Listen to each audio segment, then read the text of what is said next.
ওকে, আমরা ডায়াবেটিসই পড়ি নাকি আজকে?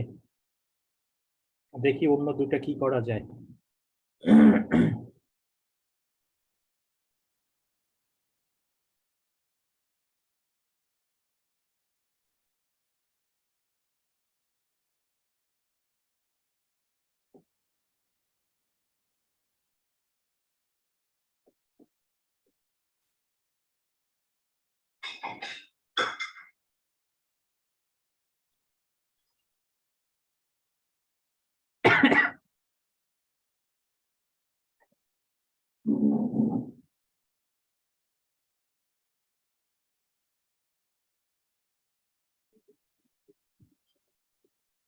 ওকে,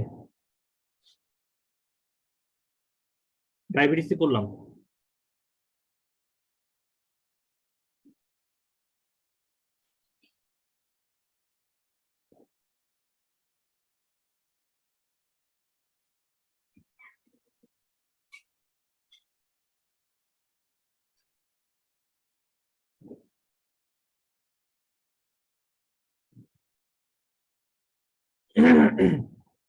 প্রেজেন্টিং প্রবলেম ইন ডায়াবেটিস, আচ্ছা ঠিক আছে। এবার এখন 21.14 লেভেলস অফ হাইপারগ্লাইসেমিয়া। এটাতে দুইটা স্টার দিতে পারেন। হাইপোগ্লাইসেমিয়া একটা হলো, এটা একটু চেঞ্জ হয়েছে কিন্তু আগের ঈদ থেকে, এডিশন থেকে।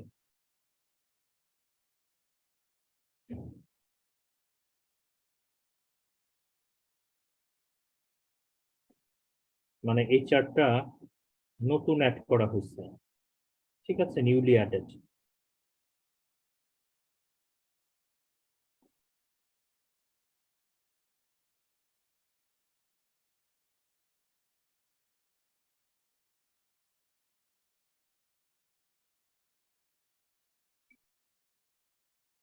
তবে এটা পড়ার ফলে এসে একটা জিনিস হলো কি আপনাদের, আহ, দেখেন সম্পূর্ণ এন্ডোক্রাইনোলজিটা কিন্তু পড়া হয়ে গেল ভালোভাবে, এবং আমরা কিন্তু এখন পর্যন্ত বেসিক জিনিসগুলোই বেশি পড়তেছি, বেসিক জিনিসগুলোই কিন্তু চলে আসতেছে। সুতরাং এটা কোনো না কোনো ভাবে আপনাকে পরীক্ষা হলে অবশ্যই হেল্প করবে। তো ডান গেট ডিজার্টেড। আর যেহেতু শুরু করেছে, এটা ভালোভাবে শেষ করাটাই আমাদের জন্য উচিত হবে। তবে আমি এই যে বেসিক জিনিসটা পড়ায় দিলাম, এটা আপনারা একটু ভালো মতো রিডিং করে নেবেন। তবে এই ক্ষেত্রে সবচেয়ে বেশি ইম্পর্টেন্স দিবেন হলো আপনার চার্ট গুলোর দিকে। চার্ট, চার্ট বক্স এগুলোর দিকে বেশি ইম্পর্টেন্স দেবেন। ভেতরের দিকে যেগুলো দাগায় দিচ্ছে এগুলো একবার রিডিং করবেন, কিন্তু চার্ট বক্স এগুলো বেশি করে পড়তে হবে। হাইপোগ্লাইসেমিয়া লেভেল, লেভেল 1 হাইপোগ্লাইসেমিয়া হলো 3.9 millimole, but more than 3 millimole. Level 1 hypoglycaemia হলো মানে ব্লাড গ্লুকোজ লেভেল 3.9 মিলিমোলের চেয়ে নিচে থাকবে, কিন্তু 3 উপরে থাকবে। আর লেভেল 2 হাইপোগ্লাইসেমিয়া হলো ব্লাড গ্লুকোজ 3 নিচে থাকবে। লেভেল 3 হলো any low blood glucose level leading to cognitive impairment. অর্থাৎ এখানে একটা কিন্তু সুন্দর টার্ম অ্যাড করে দিচ্ছে, হাইপারটেনসিভ ইমার্জেন্সির মতো। হাইপারটেনসিভ ইমার্জেন্সিতে যেমন একটা কথা আছে যে হাইপারটেনসিভ আর্জেন্সির ক্ষেত্রে যেমন ব্লাড প্রেশার অনেক এলিভেটেড হতে হবে, বিশেষ করে 200-র উপরে হতে হবে সিস্টেলিক ব্লাড প্রেশার, মিটারটা 110-এর উপরে হতে হবে। কিন্তু হাইপারটেনসিভ ইমার্জেন্সির ক্ষেত্রে এরকম কোনো কথা লেখা নেই, যাতে বলা হচ্ছে elevated blood pressure with sign symptom of target organ damage. অর্থাৎ hypertension with sign symptom of target organ damage, এটা থাকলে সেটা হাইপারটেনসিভ ইমার্জেন্সি। এই ক্ষেত্রেও সেটা বলা হয়েছে যে লেভেল 1টা হলো 3.9 এর নিচে, কিন্তু 3 পয়েন্টের উপরে, 3 বা 3 পয়েন্টের উপরে। লেভেল 2টা হলো লেস দেন 3। আর লেভেল 3 হাইপোগ্লাইসেমিয়া হলো এনি টাইপ অফ হাইপোগ্লাইসেমিয়া, অর্থাৎ সেটা 3.8ও হইতে পারে, কিন্তু তার সাথে যদি কগনিটিভ ইম্পেয়ারমেন্ট থাকে, অর্থাৎ পেশেন্ট কনফিউজড, কথা বুঝতে পারতেছে না, এক্সেট্রা, সেটা হলো লেভেল 3 হাইপোগ্লাইসেমিয়া।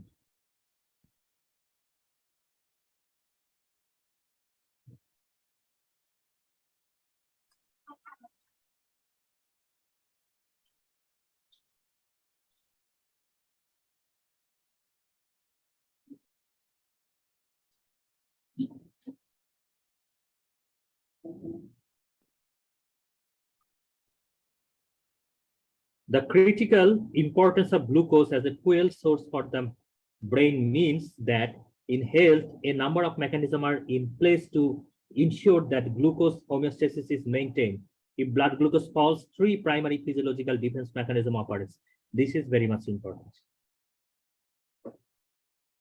অর্থাৎ একটা নর্মাল মানুষের ক্ষেত্রে ফিজিওলজিক্যাল ক্ষেত্রে ব্রেনে কন্টিনিউস যেহেতু আমাদের ব্লাড সাপ্লাই দরকার হয়, তো হাইপোগ্লাইসেমিয়া হলে সেক্ষেত্রে কি কি প্রোটেক্টিভ মেকানিজম তখন বডিতে অ্যাক্টিভেটেড হয়।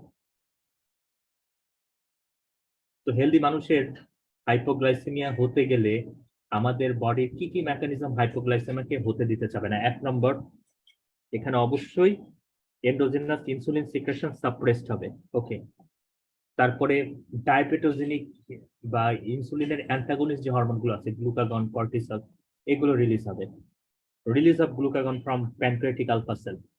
তারপরে the autonomic nervous system is activated with release of catecholamine, অর্থাৎ সিম্প্যাথেটিক সিস্টেম অ্যাক্টিভেটেড হবে এবং ক্যাটেকোলামাইন রিলিজ করবে, এবং ক্যাটেকোলামাইনও আলটিমেটলি ক্যাটাবলিক হরমোন, সে গ্লাইকোজেন, তারপর ফ্যাট, তারপরে প্রোটিন, এগুলো ভেঙে ফ্রি ফ্যাটি অ্যাসিড, গ্লিসারল, তারপরে অ্যামাইনো অ্যাসিড ব্লাডে নিয়ে আসবে, সেগুলো থেকে গ্লুকোনিওজেনেসিসের মাধ্যমে গ্লুকোজ তৈরি হবে। In addition, stress hormones such as cortisol, growth hormone are released in the blood also to increase the peripheral blood glucose during hypoglycemia.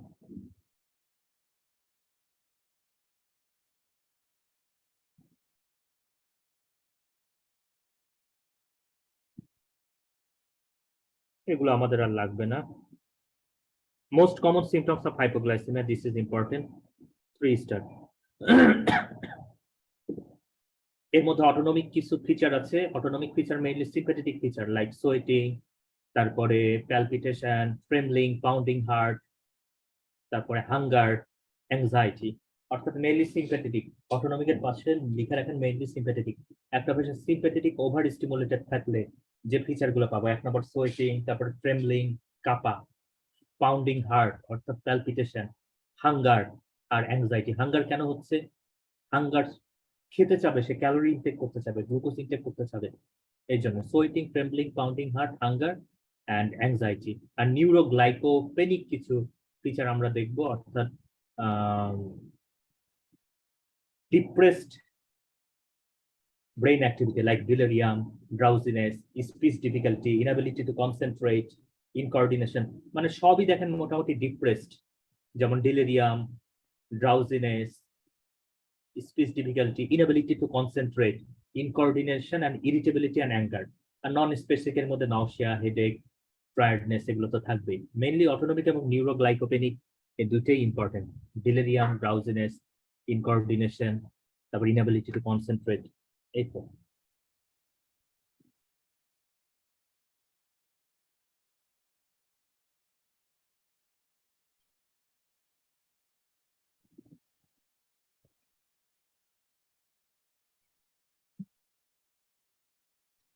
এটা একটু চেঞ্জ হয়েছে নতুন এডিশনে। এই কয়েকটা চেঞ্জ এডিশনের জন্য, চেঞ্জ জিনিসের জন্য আমাকে নতুন করে আবার ডায়াবেটিস করতে হচ্ছে।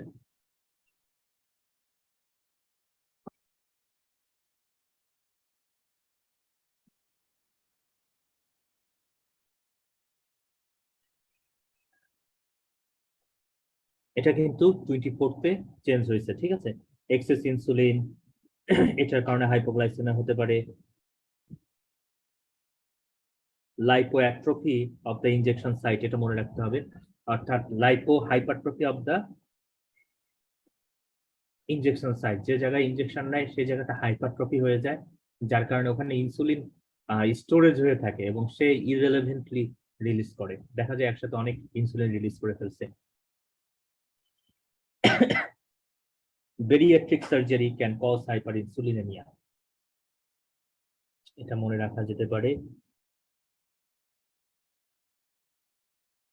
ইনক্রিজ সেন্সিটিভিটি টু ইনসুলিন, এটার কারণে হাইপোগ্লাইসেমিয়া হতে পারে। যেমন ওয়েট লস কেউ যদি বেশি করে, বেশি বেশি এক্সারসাইজ করে, সাডেন রিডাকশন অফ গ্লুকোকর্টিকয়েড, হঠাৎ করে গ্লুকোকর্টিকয়েড রিডাকশন করে দিছে বা উইথড্র করে দিছে, আনরিকগনাইজড অ্যাডিশন, এইসব কারণে হাইপোগ্লাইসেমিয়া হতে পারে। তার মানে এক্সেস ইনসুলিনের কারণে হচ্ছে hypoglycaemia, deliberate overdose, erroneous injection, lipohypertrophy, আর ইনক্রিজ সেন্সিটিভিটি। এক্সেস ইনসুলিন আবার আরেকটা হলো ইনক্রিজ সেন্সিটিভিটি। এর মধ্যে আছে excess exercise, weight loss, sudden reduction in glucocorticoid, suddenly যদি আমরা লস করি, আর অ্যাডিশন যদি থাকে, আর যদি বেশি বেশি খাই, রিডিউস কার্বোহাইড্রেট, সরি কম কম খাই, হাইপোগ্লাইসেমিয়া তো reduce carbohydrate intake, like irregular missed meal, তারপরে gastroparesis due to autonomic neuropathy, gastroparesis হয়ে গেছে অটোনমিক নিউরোপ্যাথির জন্য, সুতরাং খাবার স্টোমাকের মধ্যে জমে আছে, সেই ইন্টেস্টাইনে যাচ্ছে না, সুতরাং অ্যাবজর্পশন হবে কিভাবে?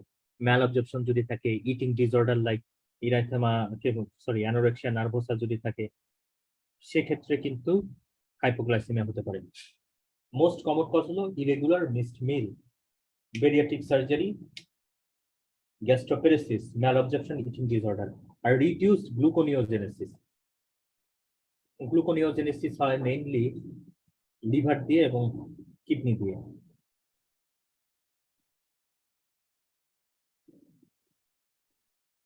মেইনলি লিভার দিয়ে হয় গ্লুকোনিওজেনেসিস।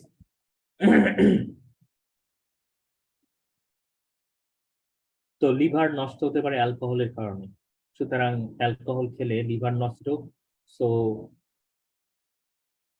দেয়ার উইল বি, বা অ্যালকোহলিক লিভার ডিজিজের কারণে লিভার ততটা ফাংশনাল থাকবে না, সুতরাং গ্লুকোনিওজেনেসিস করতে পারবে না, হাইপোগ্লাইসেমিয়া হবে। ক্রনিক কিডনি ডিজিজ হলে ইনসুলিন ক্লিয়ারেন্স হবে না, ইনসুলিন ক্লিয়ার হয় হলো কিডনি দিয়ে, সুতরাং ব্লাডে ইনসুলিন বেড়ে যাবে, সো সেখান থেকে হাইপোগ্লাইসেমিয়া হতে পারে। অ্যাডভান্স লিভার ডিজিজ মানে লিভারে তো গ্লুকোনিওজেনেসিস হয়। ইনক্রিজ গ্লুকোজ ভ্যারিয়েবিলিটি,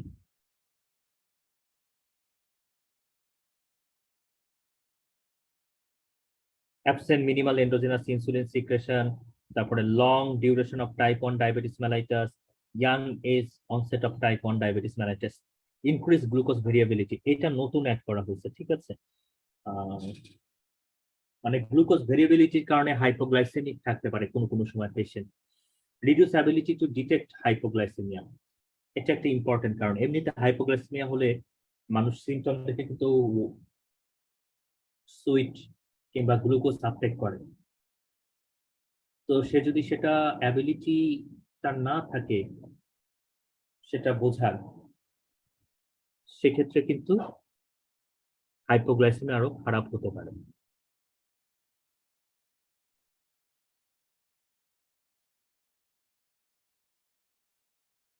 ওকে, আরেকটা আছে reduce ability to detect hypoglycaemia, এর মধ্যে আছে impaired awareness of the hypoglycaemia, rapid improvement in glycaemic control, previous severe hypoglycaemia, এগুলো হলো সাইন সিমটম যেটা হাইপোগ্লাইসেমিকের দিকে নিয়ে যেতে পারে। Long duration of type 1 diabetes mellitus, older age, dementia, sleep, no inadequate glucose monitoring, এটা একটু আপনাদের পড়তে হবে, কারণ এখান থেকে আমার মনে হচ্ছে কোশ্চেন আসবে। ঠিক আছে, এখান থেকে কোশ্চেন আসার খুব ভালো সম্ভাবনা আছে। ডায়াবেটিসের পেশেন্টের কি কি কারণে হাইপোগ্লাইসেমিয়া হয়, এটা হলো কোশ্চেন। যেমন স্লিপ, স্লিপের মধ্যে কিন্তু অনেকে হাইপোগ্লাইসেমিক হয়ে যায় কিন্তু সে টের পায় না।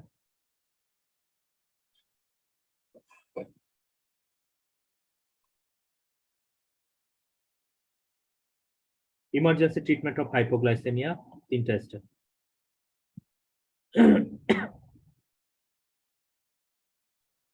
প্রথম স্টেপটা দেখেন,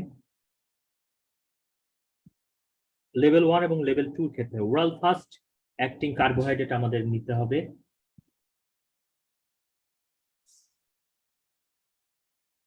আর সিভিয়ার হাইপোগ্লাইসেমিয়া, এটা সবচেয়ে ইম্পর্টেন্ট, এটাও চেঞ্জ হয়েছে আর কি নতুন ম্যানেজমেন্ট গাইডলাইনে। সিভিয়ার হাইপারগ্লাইসেমিয়ার ক্ষেত্রে আমাদের 20% 75 ml ডেক্সট্রোজ ইনফিউজ করতে হবে আনকনসিয়াস থাকলে। আমি এটা সম্পর্কে বলবো, সমস্যা নেই।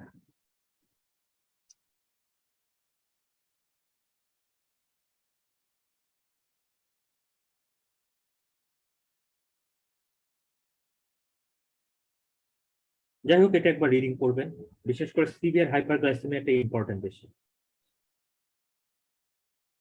যদি এক কথায় বলি, যদি সে খাইতে পারে, মানে হাইপারগ্লাইসেমিয়ার তো লেভেল 3টা, level 1, level 2 and level 3। Level 3 তে আনকনসিয়াস থাকে পেশেন্ট, কারণ ওই যে ইম্পেয়ারমেন্ট হয় কগনিশনে।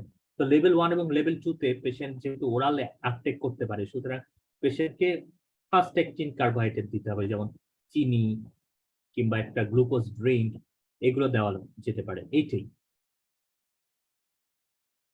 আর যদি সিভিয়ার হয় সেক্ষেত্রে তো আনকনসিয়াস থাকে পেশেন্ট। আনকনসিয়াস থাকলে সেক্ষেত্রে পেশেন্টকে কিন্তু ওরাল কোনো কিছু আমরা দিতে পারি না। সেক্ষেত্রে আমাদের চয়েস অফ ট্রিটমেন্ট হলো 75 ml 20% dextrose.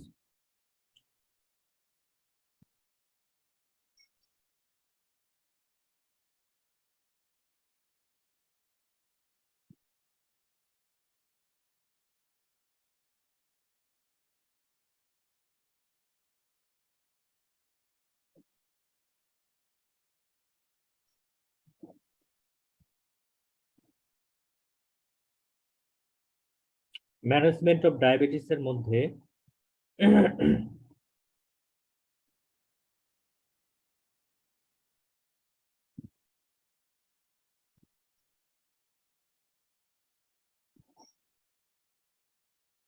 Self assessment of glycaemic control, এটা একটু দেখতে পারেন।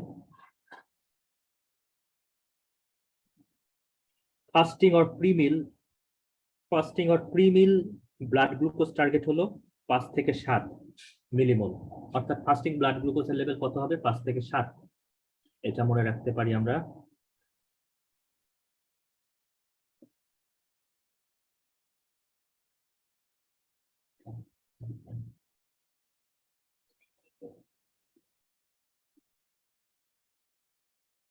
থেরাপিউটিক গোল তো চেঞ্জ করছে এটা।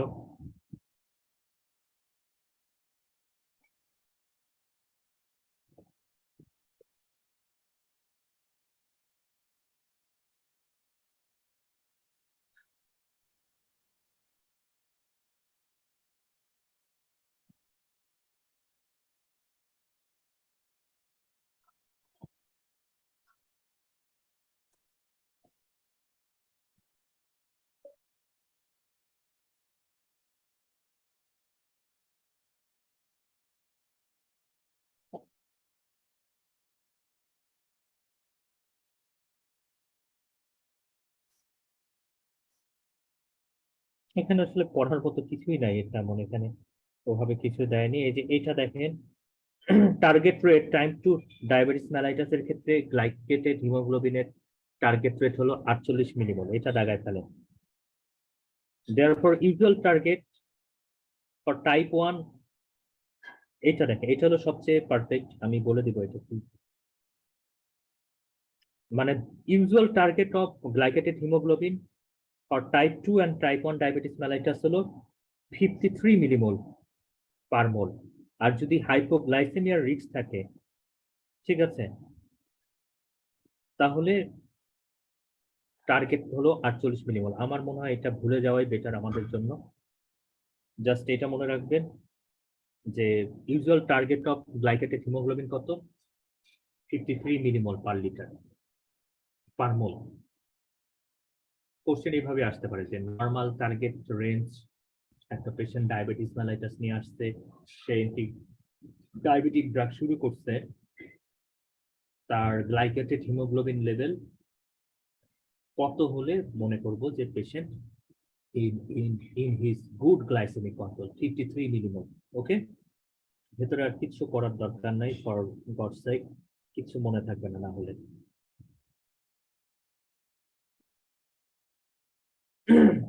টাইপ 2 ডায়াবেটিস মেলাইটাস সাধারণত মেটাবলিক সিনড্রোম নিয়ে প্রেজেন্ট করে, এই জন্য এদের ইনসুলিন রেজিস্ট্যান্সের সাথে হাইপারটেনশন এবং ডিসলেপিডেমিয়া থাকতে পারে।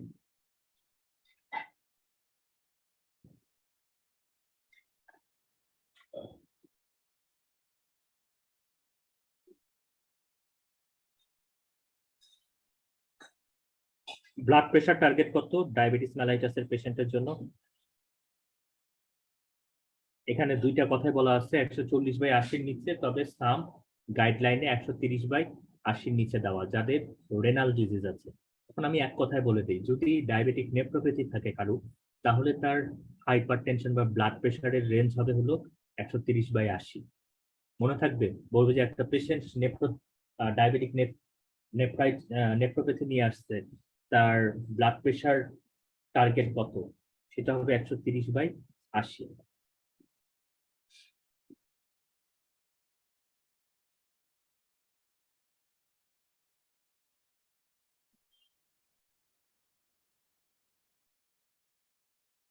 আর একটা কথা আছে এখানে মনে রাখতে পারেন, any patient with diabetes mellitus below 40 years, তাকে আমাকে অবশ্যই স্ট্যাটিন দিতে হবে। তার কোলেস্টেরল লেভেল কত সেটা আমার জানার দরকার নাই, আর লেভেল টেবেল এখানে পড়ার দরকার নাই।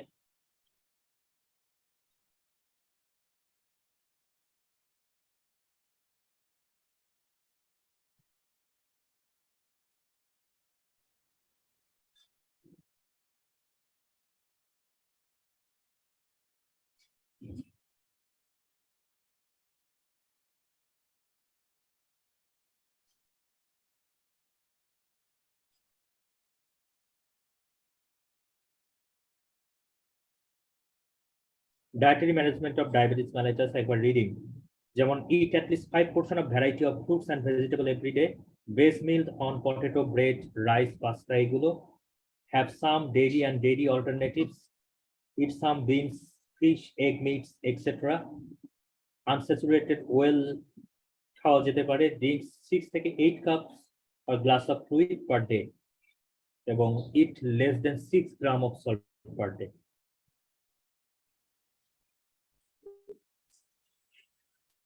Weight management, type 2 diabetes mellitus, weight management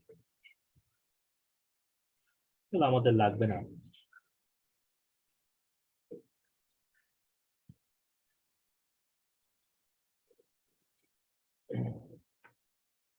diabetes and driving এটা আমাদের দরকার নাই, এটা নাইস গাইডলাইনের দরকার। গ্লুকোজ লোয়ারিং এজেন্ট এটা আমাদের খুবই দরকার।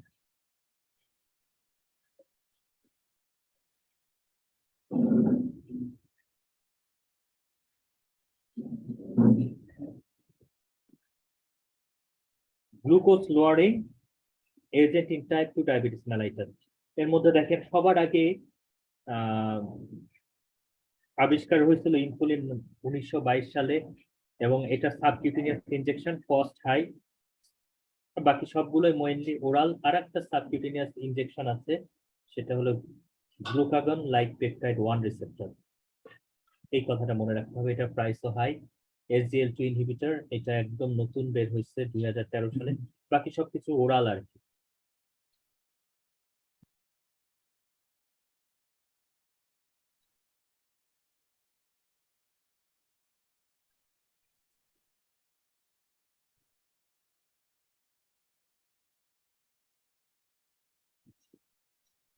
Guideline for glucose lowering treatment in type 2 diabetes mellitus. এখন শোনেন, এই জিনিস আমাদের নিজের দেশের আছে, ঠিক আছে? এটার জন্য আপনার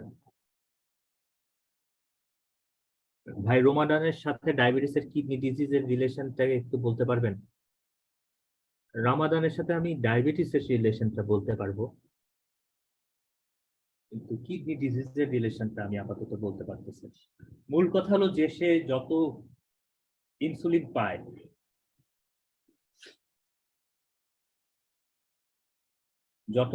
পায়, ধরেন একটা পেশেন্ট আগে সকালে 18 ইউনিট ইনসুলিন পেত, রাতে পেত হলো 12 ইউনিট ইনসুলিন। তো এই পেশেন্টকে কি করতে হবে আমার, ইভিনিং টাইমে, মানে আফটার ইভিনিং মিল, ইফতারের পরে তাকে 18ই দিবে, কিন্তু সেহেরির আগে সে যে 12 পাইতো, ওই 12টা না দিয়ে আমি তাকে 6 দিব, অর্ধেক দিব। এটা হলো ম্যানেজমেন্টের মূল সূত্র। মানে লেট মিলটা আমরা অর্ধেক করে দেই।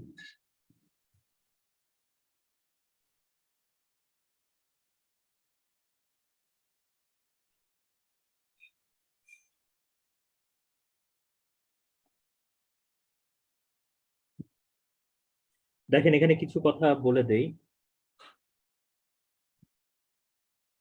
তার আগে এস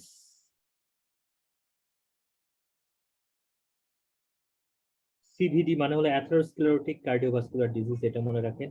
তো এখন এখানে খেয়াল করেন,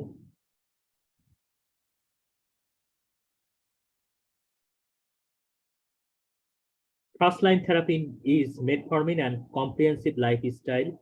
এটাই মানে যে যেভাবেই আসুক ফার্স্ট লাইন থেরাপি হলো মেটফর্মিন, আনটিল তার যদি কোনো রেনাল প্রবলেম না থাকে এবং তার যদি জিএফআর 30-এর নিচে না নামে, তাহলে ফার্স্ট লাইন ট্রিটমেন্ট সবার কি মেটফর্মিন। এটা হলো আসার মতো একটা কোশ্চেন। তারপরে indicator of high risk of established atherosclerosis and cardiovascular disease or CKD যদি হয় এবং হার্ট ফেলিওর যদি হয়, তাহলে তাকে আমরা সাধারণত considered independently of baseline glycated hemoglobin or individual hemoglobin glycated hemoglobin target।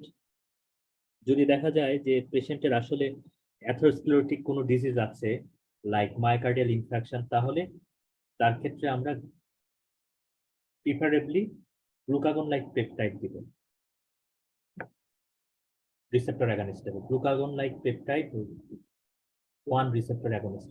অর্থাৎ এইভাবে কোশ্চেন আসতে পারে যে একটা পেশেন্ট ডায়াবেটিস মেলাইটাস আছে এবং তার হিস্ট্রি অফ মায়োকার্ডিয়াল ইনফ্রাকশন আছে।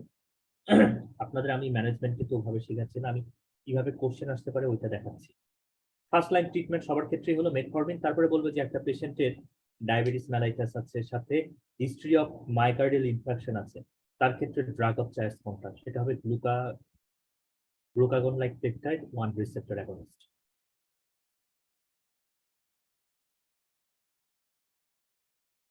আর তারপরেও যদি কন্ট্রোল না হয়, গ্লাইকেটেড হিমোগ্লোবিন ধরেন 53-এর উপরে আছে, তাহলে এরপরে আমরা কি দিব, SGLT2 ইনহিবিটর।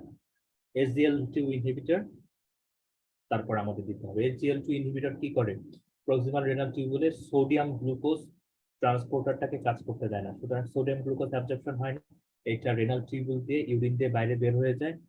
এতে গ্লুকোজ ইউরিন দিয়ে বের হয়ে যাওয়ার কারণে গ্লাইকোসিউরিয়া হয় এবং ব্লাডে গ্লুকোজ কমে আসে, এবং এইটার দেখা গেছে খুব ভালো কার্ডিওভাস্কুলার আউটকাম। তার মানে anti diabetic diabetic with good CVD outcome. Question কিন্তু বলে দিচ্ছি, একটা হলো GLP-1 রিসেপ্টর অ্যাগনিস্ট, আর একটা হলো SGL2 ইনহিবিটর।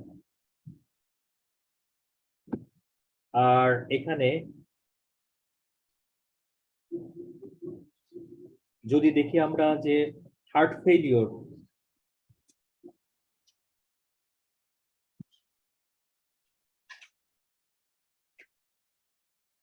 এবং সিকেডি আছে, তাহলে সেক্ষেত্রে রিডিউস ইজেকশন ফ্র্যাকশন আর রিডিউস ইজিএফআর আছে, অর্থাৎ সিকেডি এবং হার্ট ফেলিওর আছে, সেক্ষেত্রে আমরা ট্রিটমেন্ট অপশন চিন্তা করব হলো SGL2 ইনহিবিটর।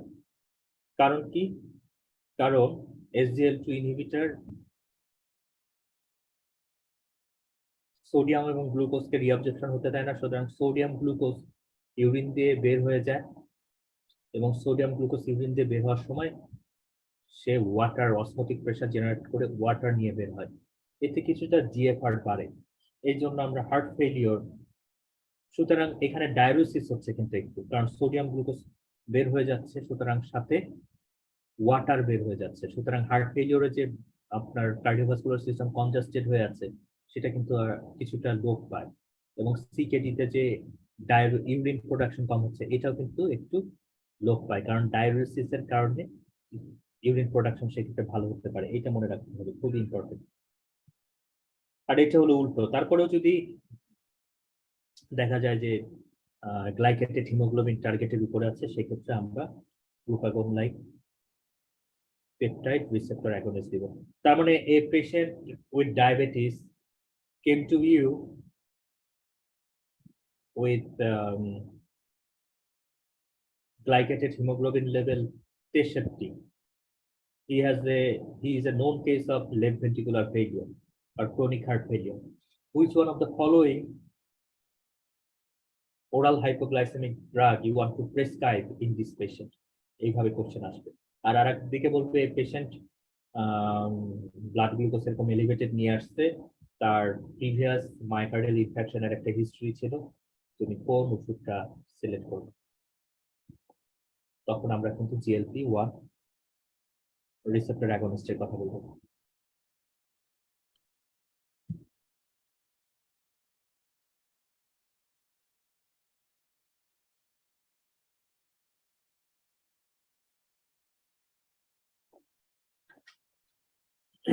এখানে আরো কিছু কোশ্চেন আসতে দেখেন, আমি বলে দিচ্ছি কিভাবে কোশ্চেন গুলো আসতে পারে। যেমন ম্যাক্সিমাম ড্রাগ কিন্তু হাইপোগ্লাইসেমিয়া করতে পারে। হাইপোগ্লাইসেমিয়া মেটফরমিন হাইপোগ্লাইসেমিয়া করে না, কিন্তু সালফোনাইলুরিয়া হাইপোগ্লাইসেমিয়া করে। তো যারা বেশি বেশি হাইপোগ্লাইসেমিক হয়ে যায় তাদের ক্ষেত্রে ট্রিটমেন্ট অপশন কি? তাদের ক্ষেত্রে একটা ট্রিটমেন্ট অপশন হলো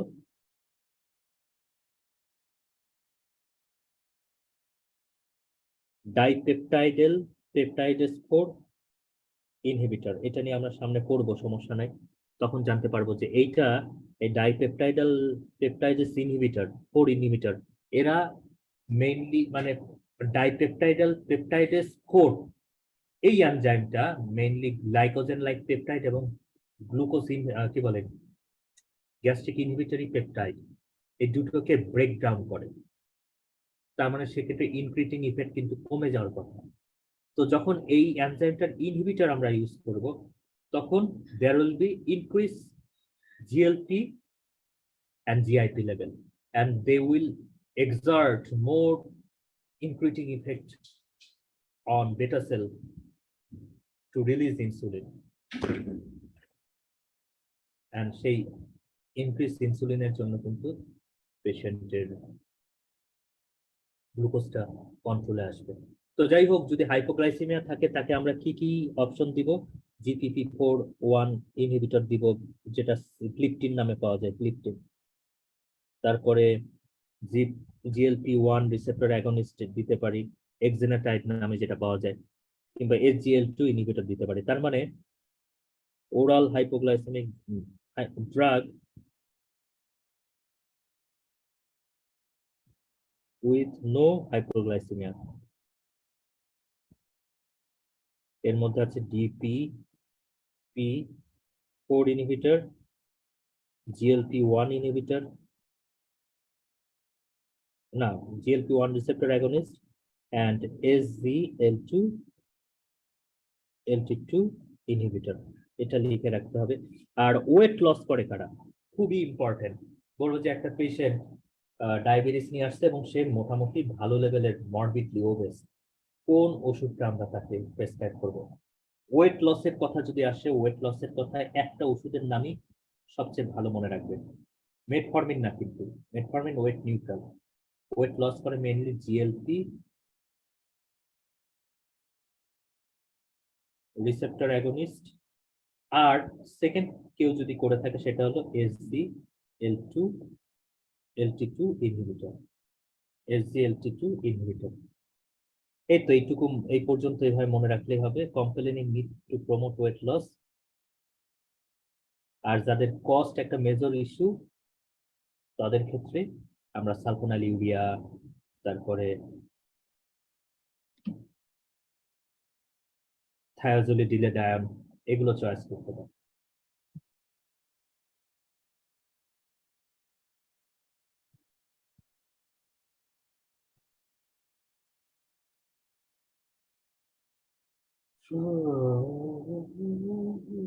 মিশিতে যাই।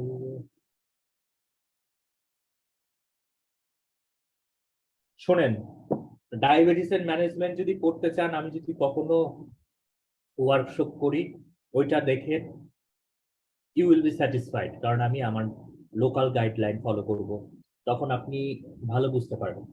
ভাইয়া, একটা পেশেন্টের 2 hours glucose level 18, fasting normal, পেশেন্টকে কমপ্লিট 80, যদি এই পেশেন্টকে ইনসুলিন দিতে চাই তাহলে কোন ইনসুলিনটা চয়েস করব? অবশ্যই মিক্সড ইনসুলিন চয়েস করতে হবে। অর্থাৎ ইন্টারমিডিয়েট এবং শর্ট অ্যাক্টিনের মিশ্রণ, যেটা মিক্সচার নামে পাওয়া যায়, 30/70, অর্থাৎ 70 থাকে হলো ইন্টারমিডিয়েট ইনসুলিন, 30 থাকে হলো শর্ট অ্যাক্টিং ইনসুলিন। এবং আপনাদের একটু বলে দিই, আমার কিছু পোস্টও এই রিলেটেড আছে, হোয়াইট বোর্ড গ্যালারিতে দেখলে আপনাদের জ্ঞান হবে। তো সেক্ষেত্রে ক্যালকুলেশন করবেন কিভাবে? ব্লাড গ্লুকোজ দিয়ে ক্যালকুলেশন করা যাবে না, দেখবেন যে ওয়েট কত পেশেন্টের, যত ওয়েট হয় তার সাথে 0.5 গুণ করবেন, 0.3 গুণ করবেন। যেমন 70 কেজি যদি ওজন হয় তাহলে 0.3 গুণ করলে আসলে 21, তার মানে ওর ডেইলি ইনসুলিনের ডোজ হলো 21। আর এই 21-কে মানে যে মিক্সড ইনসুলিন দিচ্ছে, একে 2/3 দিবেন হলো, কারণ আমি বলতেছি আপনাদের ম্যাডামরা যে কথা বলে পুরা ফাউল কথা ছাড়া ভালো কথা বলে না। ইনসুলিন, সেক্ষেত্রে আমার কিন্তু ইনসুলিনের ক্যালকুলেশন আসলে 21।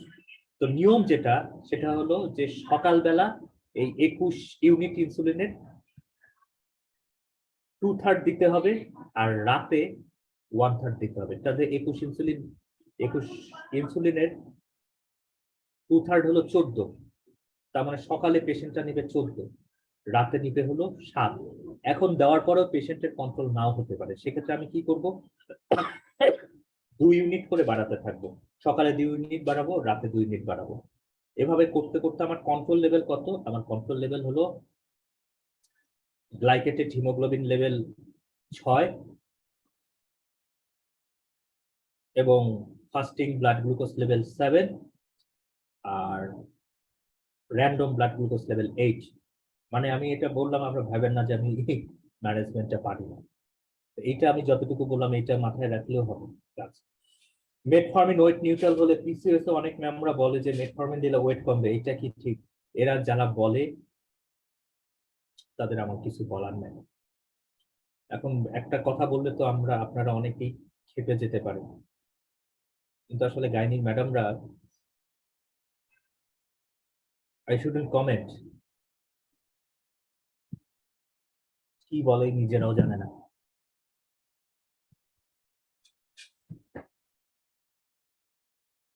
ওয়েট নিউট্রাল হলো মেটফর্মিন এবং সেই ইনসুলিন সেন্সিটিভিটি বাড়ায়। পিসিওএস এ ইনসুলিন রেজিস্ট্যান্স থাকে, এই জন্য আমরা এটা দিই, ওয়েট কমার জন্য না।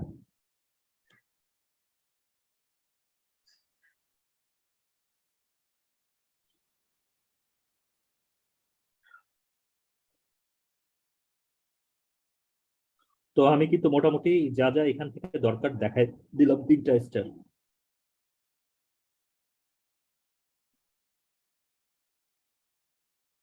ভেতর থেকেও একটু দেখাই দিচ্ছি।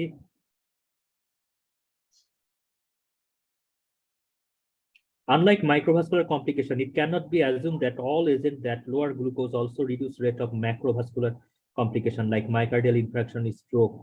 Some newer agents clearly protect against cardiovascular risks like GLP-1 receptor agonist এবং SGLT inhibitor। ভাই এটা যে কত ইম্পর্টেন্ট কথা, এবং দেখেন আমি বললাম, মনে হচ্ছে আমার এখান থেকে কোশ্চেন আসবে।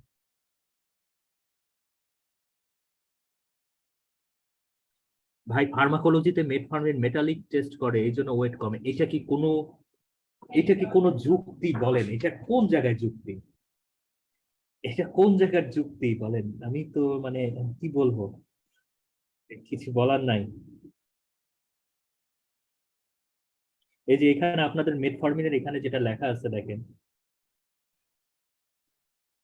হ্যাঁ বলছে মডেস্ট সাস্টেইন ওয়েট লস করে 1 থেকে 2 কেজি। 1 থেকে 2 কেজি ওয়েট লস কি খুব বড় ওয়েট লস বলেন? 1 থেকে 2 কেজি ওয়েট, যার ওজন ধরেন 75 কেজি, তার ওজন কমে কত হবে? 1 থেকে 2 কেজি কমে 75 থেকে 74 হবে। এটা মার্ক ওয়েট লস করে না। ওয়েট লসের জন্য আপনার যদি ওয়েট লস দরকার হয়, আপনি চয়েস করবেন GLP-1 অ্যাগনিস্ট আর SGLT ইনহিবিটর। বিশেষ করে যদি জিএলপি রিসেপ্টর অ্যাগনিস্ট যেটা আছে সেটা আবার সমস্যা, একটা সাবকিউটিনিয়াস দিতে হয়, এটা একটা ঝামেলা ইনসুলিনের মতো। তা আমি কেন ওটা দেবো? সবচেয়ে বেটার হলো SGLT2 ইনহিবিটর।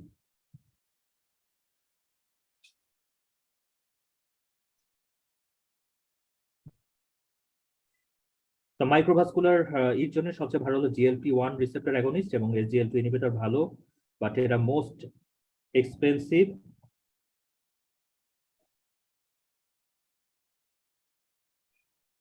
তারপরে যেহেতু SGL2 ইনহিবিটর একটা উইক ডায়াবেটিক্স, এটা হার্ট ফেলিওর এবং কিডনি ডিজিজেও ভালো কাজ করে। আর উল্টা থায়োজোলিডিনোডায়ন হার্ট ফেলিওরের রিস্ক বাড়ায়। ঠিক আছে।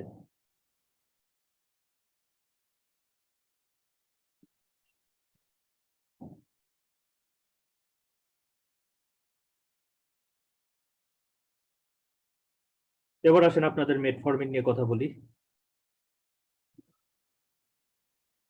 এটা নিউলি অ্যাড করছে, বুঝছেন, আরো প্রিসাইসলি অ্যাড করছে।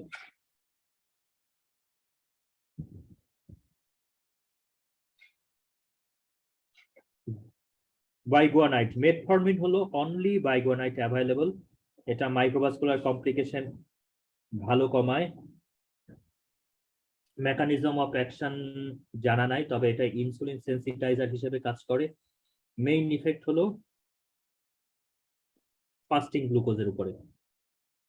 Metformin reduces hepatic glucose production, may also increase insulin mediated glucose uptake, and has effect on glucose uptake and utilization. Metformin কি কি করে, খুবই ইম্পর্টেন্ট। এক কথা হলো, দেখেন আমরা গরিব মানুষ যারা, তাদের যে জিনিসটা দেই, একটা হলো দেই মেটফরমিন, সাথে দেই হলো সালফোনাইল ইউরিয়া, অর্থাৎ এই যে কমেট দেই, সাথে দেই সেক্রিন। এই দুইটার কম্বিনেশন কিন্তু ভালো কম্বিনেশন গরিব মানুষের ক্ষেত্রে। কিরকম? ডায়াবেটিস মেলাইটাসে, টাইপ 2 ডায়াবেটিস মেলাইটাসে মেইনলি, এখানে এক হলো রিলেটিভ ডেফিসিয়েন্সি থাকে ইনসুলিনের শেষের দিকে, দ্বিতীয়ত রেজিস্ট্যান্স থাকে। তার মানে আমি যদি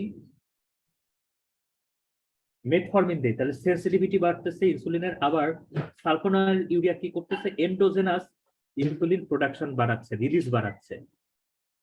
তার মানে দুইটা মিলে কি হচ্ছে, রিলেটিভ ডেফিসিয়েন্সিটা কভার হচ্ছে, আবার সেন্সিটাইজেশনটা রিসেপ্টরে ভালো হচ্ছে। খুব ভালো একটা কম্বিনেশন। মেটফরমিন কিভাবে কাজ করে? Reduce hepatic glucose production, increase sensitivity বা ইনসুলিন সেন্সিটাইজার বলে, তারপর ডিক্রিজ গ্লুকোজ আপটেক। এই তো, ভেতরে পড়া দরকার নাই। Metformin causes modest sustain weight loss, যদিও আগের বই যেটা,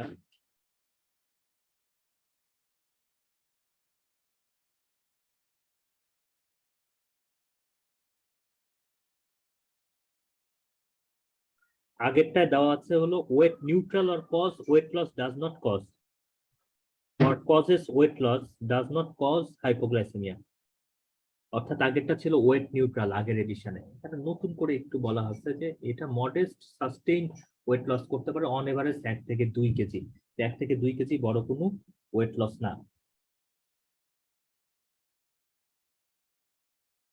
এটা ফার্স্ট লাইন থেরাপি হিসেবে আমরা দেই সব ক্ষেত্রে, 500 মিলিগ্রাম টুয়াইস ডেইলি ডোজে দেই। সাইড ইফেক্ট ইম্পর্টেন্ট,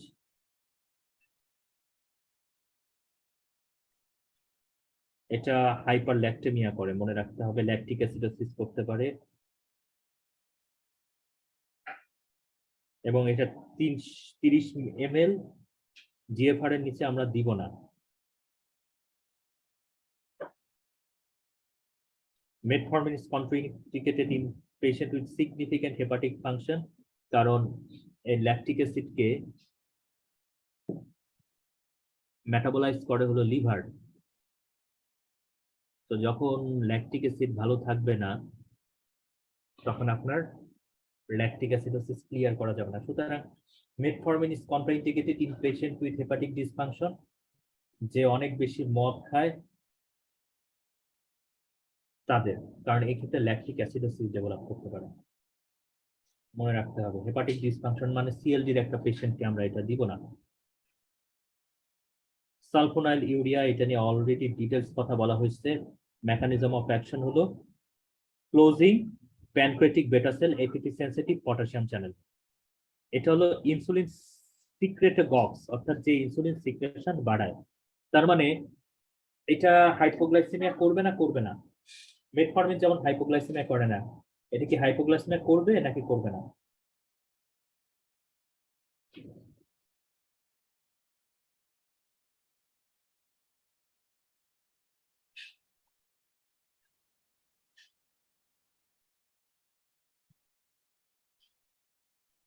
করবে না করবে না।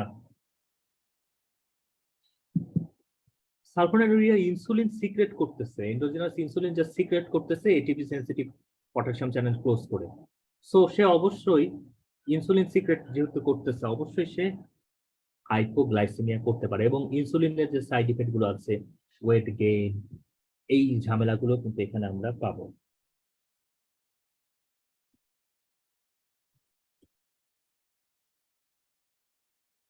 Effective treatment for lowering blood glucose. They may be used to relieve osmotic symptoms.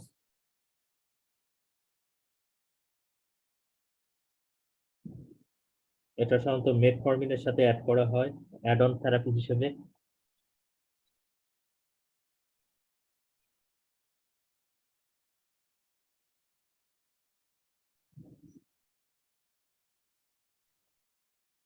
Most commonly used glycazide is most commonly used sulfonylurea digalvalan glycazide. এরা কি কি করে? Hypoglycaemia করে,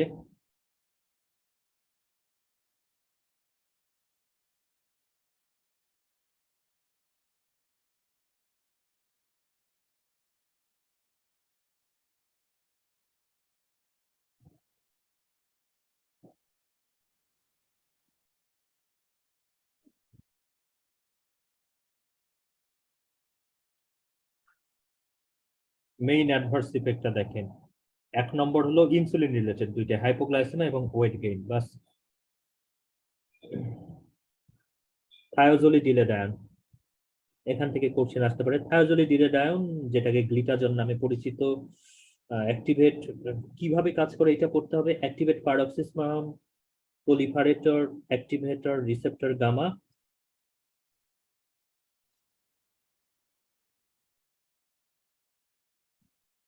activate paroxysmal proliferator activator receptor gamma, একটু মুখস্থ করতে হবে ভাই, কিছু করার নাই।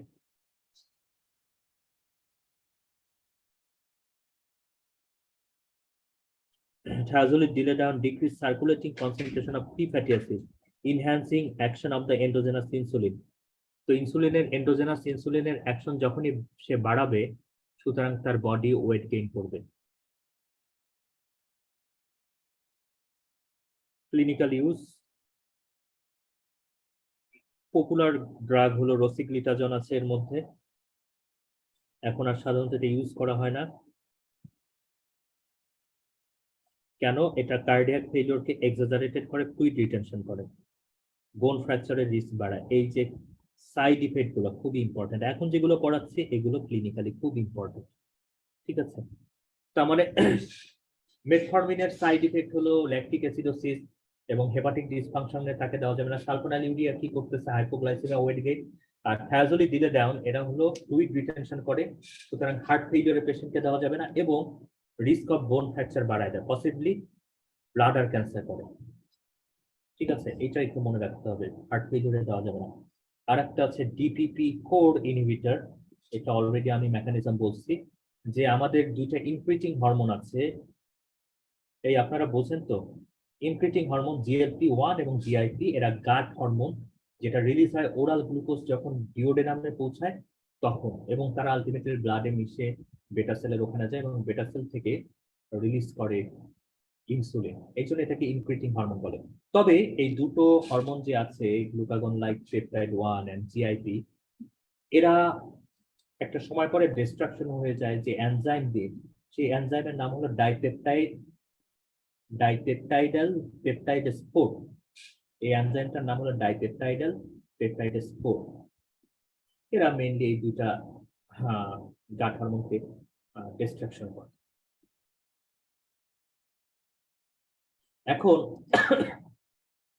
আমরা যদি এমন কোন ড্রাগ দেই যে ড্রাগটা এই এনজাইমটাকে ইনহিবিট করবে,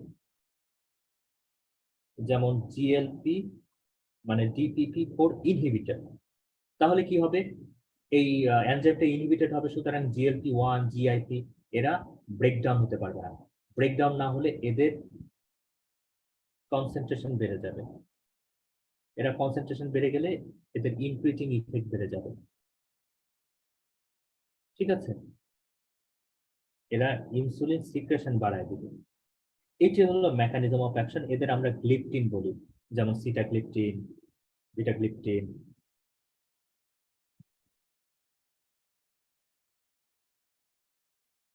সুতরাং this insulin secretion is always glucose mediated. কারণ যখনই আপনার ব্লাডে কি বলে পেটে গ্লুকোজ যাচ্ছে, তখনই শুধু আপনার এই জিএলপি জিআইপি এরা রিলিজ হচ্ছে। এমনি সময় কিন্তু এরা যখন ব্লাড গ্লুকোজ নর্মাল আছে, সে সময় কিন্তু সে জোর করে ইনসুলিনকে রিলিজ করতে পারতেছে না, যেটা সালফোনাল ইউরিয়ার ক্ষেত্রে হয়।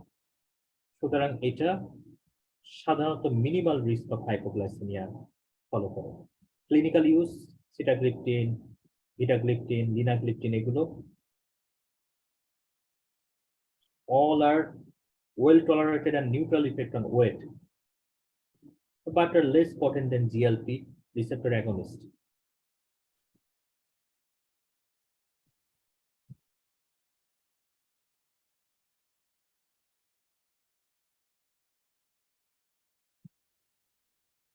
They are safe but do not improve cardiovascular outcome.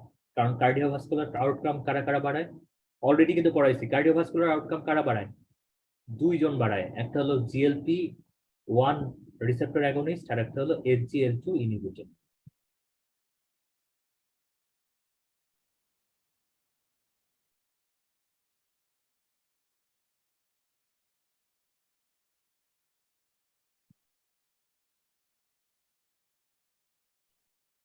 Linagliptin is the only DPP4 inhibitor that does not record dose reduction in renal impairment, অর্থাৎ এটা রেনাল ইম্পেয়ারমেন্টে আমরা দিতে যাব না।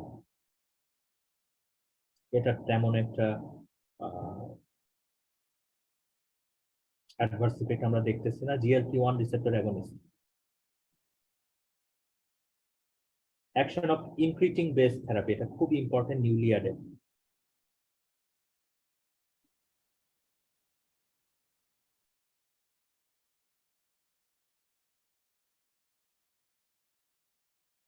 যেমন ইনসুলিন বাড়ায়, গ্লুকাগন কমায়। জিএলপি-1 জিএলপি-1 কি কি করে? বডি ওয়েট কমায়, ব্লাড প্রেশার কমায়, প্লাজমা লিমিট কমায়, প্লাজমা গ্লুকোজ কমায়। অর্থাৎ GLP-1 হলো খুবই গুড, খুবই ভালো একটা লোক, আমাদের পরম বন্ধু। যা যা আমাদের জন্য ভালো সেইগুলোই করে। ওয়েট কমাচ্ছে, ব্লাড প্রেশার কমাচ্ছে, ব্লাড গ্লুকোজ কমাচ্ছে, ব্লাড লিপিড কমাচ্ছে, সব কমাচ্ছে। তারপরে ওইদিকে অ্যাপিটাইট কমাচ্ছে, স্যাটাইটি বাড়াচ্ছে, সুতরাং থাল থাল খাচ্ছে না। আবার ইনসুলিন সিক্রেশন বাড়াচ্ছে, ইনক্রিটিং ইফেক্টের মাধ্যমে গ্লুকাগন সিক্রেশন কমাচ্ছে, লিভার ফ্যাট কমাচ্ছে, ইনসুলিন রেজিস্ট্যান্স কমাচ্ছে, ডায়াবেটিস করতেছে, সোডিয়াম এক্সপ্রেশন বাড়াচ্ছে, গ্যাস্ট্রিক এমটিং কমাচ্ছে, এন্ডোথেলিয়াল ফাংশন ইনক্রিজ করতেছে, আর্টেরিয়াল স্টিফনেস কমাচ্ছে, ইনফ্লামেশন কমাচ্ছে। এদিকে মায়োকার্ডিয়াল কন্ট্রাক্টিলিটি বাড়াচ্ছে, গ্লুকোজ আপটেক বাড়াচ্ছে, ইসকেমিক প্রিকন্ডিশনিং বাড়াচ্ছে। মানে দেখেন মোটামুটি সব কিছুই ভালো, লেখেন সব কিছুই ভালো।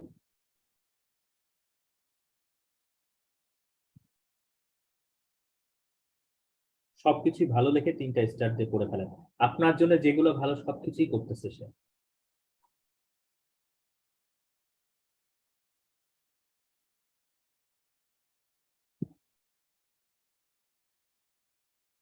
এই যে GLP-1 receptor agonists are associated with reduction in cardiovascular event। আচ্ছা যাই হোক, GLP-1 receptor agonists are peptide hormone that mimics action on GLP-1। এটা সাবকিউটেনিয়াসে দেওয়া হয়।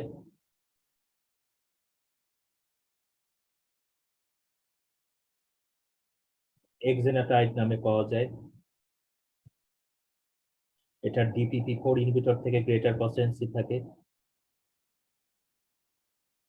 গ্যাস্ট্রিক এমটিং কমায়, গিভ ফিলিং অফ স্যাটাইটি, মানে সব আমাদের জন্য ভালো। অলরেডি ওইটা দেখলে আমার মনে হয় আরো ক্লিয়ার হয়ে যাবে। ক্লিনিক্যাল ইউজ হলো, মেইন সাইড ইফেক্ট কি এটা important. Main side effect of GLP-1 receptor হলো নাউসিয়া, নাউসিয়া এবং নাউসিয়া। মনে রাখবেন কিভাবে, GLP কজেস নাউসিয়া। মনে রাখবেন জিলাপি খেয়ে বমি বমি লাগতেছে।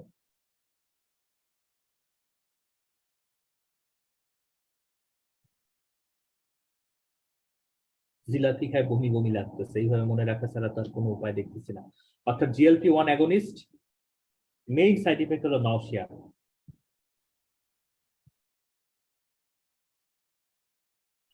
সবচেয়ে ভালো cardiovascular outcome, okay fine.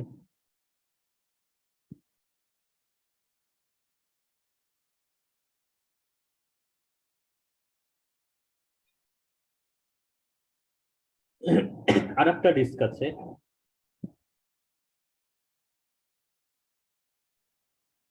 there was a concern that they might increase the risk of pancreatitis or pancreatic cancer, but meta-analysis of large clinical trial has demonstrated that this is not the case. Even more potent clinical trial have demonstrated this is not the case. Even more potent dual agonist agents are now developed. তার মানে এটা একটু মনে রাখতে পারেন যে pancreatitis এর যে রিস্কটা এটা বাড়ায়।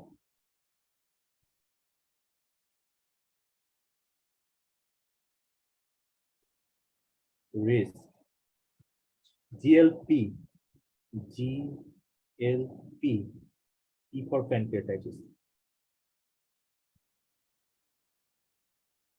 SGL2 ইনহিবিটর, এটা নতুন করে আর কি বলবো, এটা হলো এই চিত্রটাতে তিনটা স্টার দেয়। গ্লুকোজ এইভাবে গ্লোমেরুলার ফিল্ট্রেটের মাধ্যমে প্রক্সিমাল রেনাল টিউবুলে আসে এবং এখান থেকে 90% গ্লুকোজ রিঅ্যাবজর্পশন হয়ে যায়, এবং যে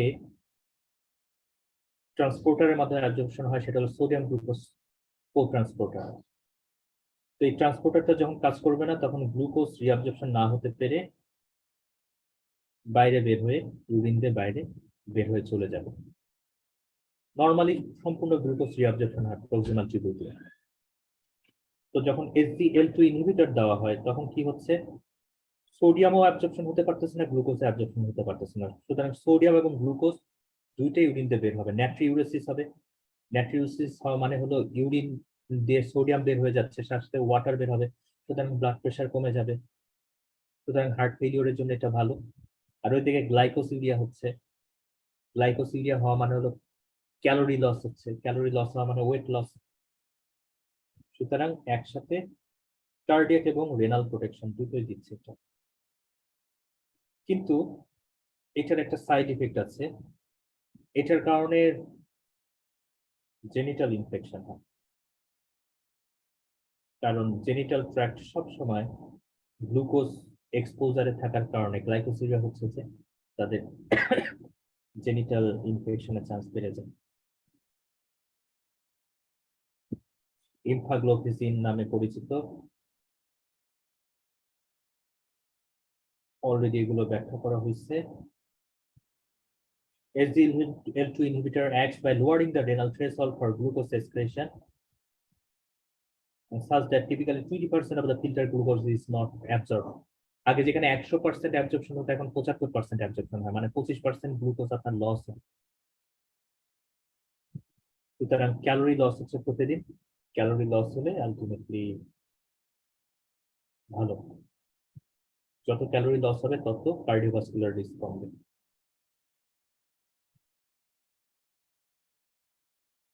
সুতরাং ব্লাড প্রেশারের জন্য ভালো, কিডনির জন্য ভালো। Major adverse cardiovascular output comes, ও SGL2 কার্ডিওভাস্কুলার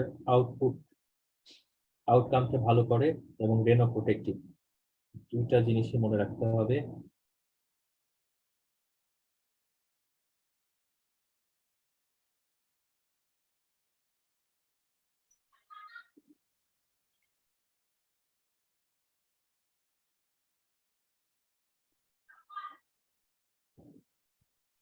এটা ওয়েট রিডাকশন করতেছে, কার্ডিওভাস্কুলার অ্যান্ড রিনাল আউটকাম বাড়ায় দিচ্ছে, খুবই ইম্পর্টেন্ট কথা। মেইন অ্যাডভার্স ইফেক্ট হলো, এবং এটাকে কিন্তু এখন সাধারণত টাইপ 1 এর ক্ষেত্রে আমরা ইনসুলিন ইউজ করি, কিন্তু এই ড্যাপাগ্লিফোজিন অর্থাৎ SGLT2 ইনহিবিটর এখন টাইপ 1 এর জন্য ইউজ করার জন্য লাইসেন্স করা হচ্ছে। মেইন অ্যাডভার্স ইফেক্ট হলো জেনাইটাল ফাঙ্গাল ইনফেকশন, না বোঝার কিছু নাই। আর আরেকটা হলো ইউগ্লাইসেমিক ডায়াবেটিক কিটোএসিডোসিস, এটাও দেখায় ফেলবে।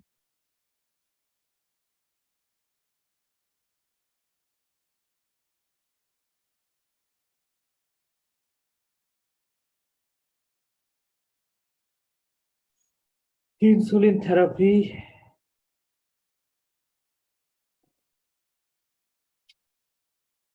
এই যে দেখুন, এটা হলো এ চেইন, এটা হলো বি চেইন। এই এ এবং বি চেইনের সাথে সি পেপটাইড একটা সম্পর্ক স্থাপন করছে।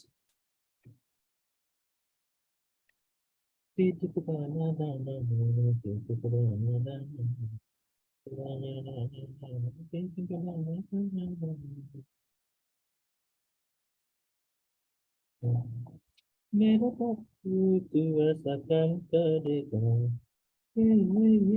पप्पू की साथ है कि duration of action of insulin preparation দুইটা স্টেপ, এটা একটু দেখতে হবে আপনাদের।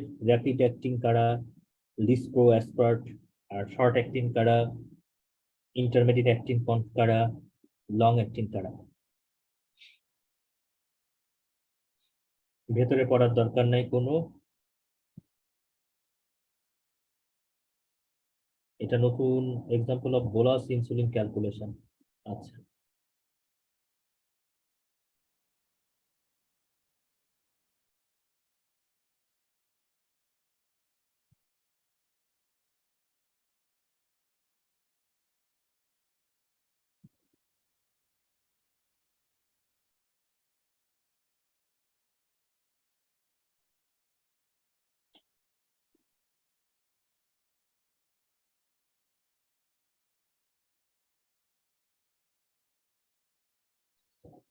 এক্সাম্পল অফ বোলাস, এটা নতুন অ্যাড হয়েছে 24th এডিশন, অ্যাডেড।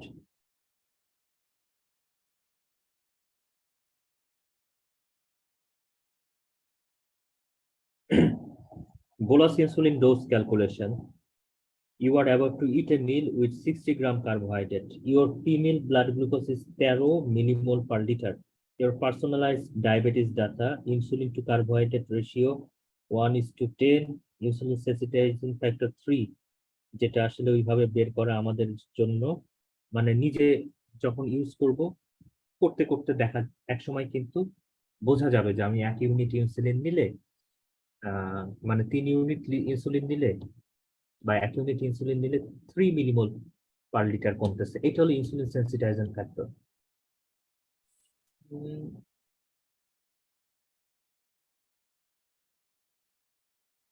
এটা আসলে আমাদের দেশে, মানে আমাদের যে পপুলেশন আছে, এদের এইভাবে বোঝানো কোনোভাবেই সম্ভব না। এই জন্য আমরা আমাদের লোকাল গাইডলাইন ফলো করব।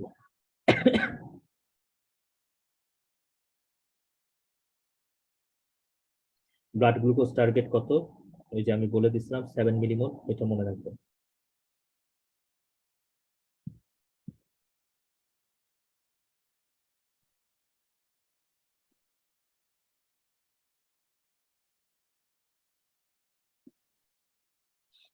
এগুলো আমাদের দেশের জন্য না, এবং এগুলো থেকে স্যাররা কোশ্চেনও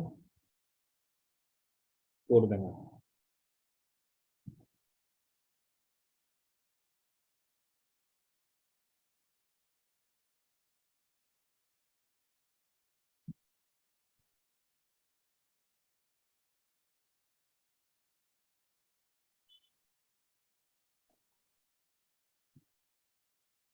insulin dosing regiment,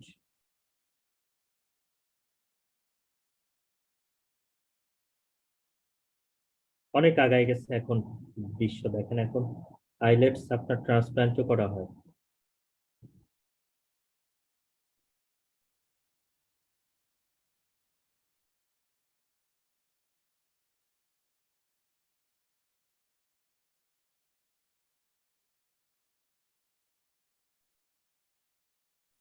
Basal insulin doses are determined with reference to fasting glucose level or overnight profile.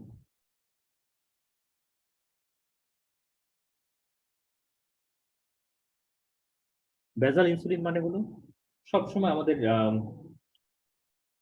Insulin, basal insulin dose মানে সবসময় আমাদের বডিতে যে ব্লাড গ্লুকোজটা থাকে, সবসময় আমাদের বডিতে যে পরিমাণ ইনসুলিন মানে নর্মালি খাওয়া ছাড়া অন্য সময় ব্লাড গ্লুকোজ কন্ট্রোল করার জন্য যে পরিমাণ ইনসুলিন আমাদের লাগে সেটা হলো বেসাল ইনসুলিন। আর খাবার পরে ইমিডিয়েটলি ব্লাড গ্লুকোজ লো করার জন্য, কারণ একসাথে অনেক পরিমাণ গ্লুকোজ ব্লাডে চলে আসে, সেই সময় যে ইনসুলিনটা দরকার হয় সেটা হলো বোলাস ইনসুলিন।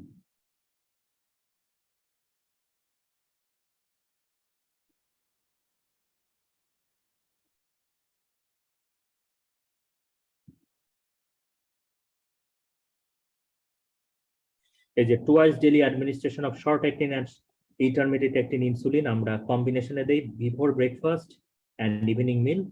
স্টিল কমনলি আমরা এটি প্র্যাকটিস করি, 2/3 বিশেষ করে আমরা মর্নিং এ দেই অ্যান্ড 1/3 দেই হলো evening A.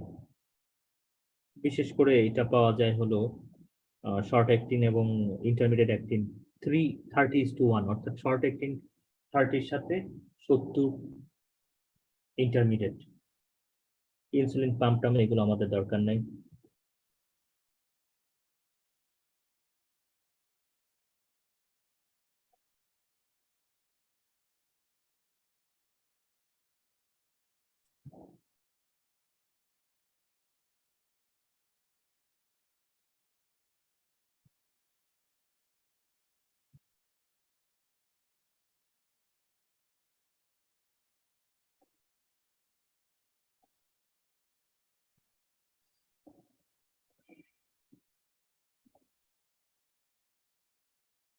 Diabetes in pregnancy not so important এই ক্ষেত্রে আমাদের।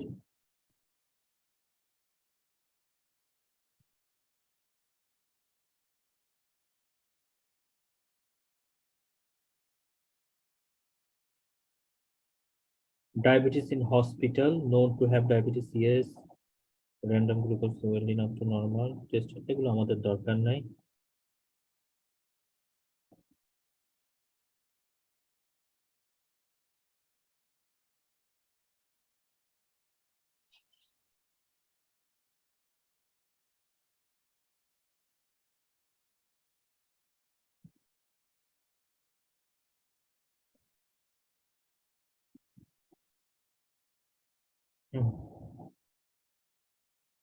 A suggestive approach to perioperative management of the diabetes, এটা একটু দেখতে পারেন আপনারা, খুব বিশেষ করে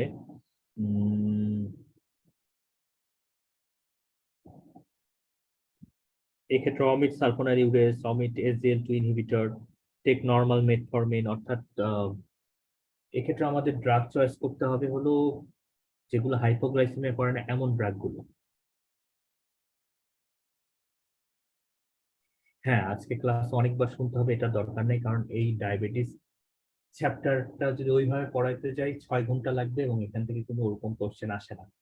আর দ্বিতীয়ত আমরা ডায়াবেটিসের ক্ষেত্রে আমাদের গাইডলাইন ফলো করি, যেটা আপনাদের এফসিপিএস পার্ট 1-এ আসবে না। আমাদের গাইডলাইন বলতে আমরা বারডেমের গাইডলাইন ফলো করব।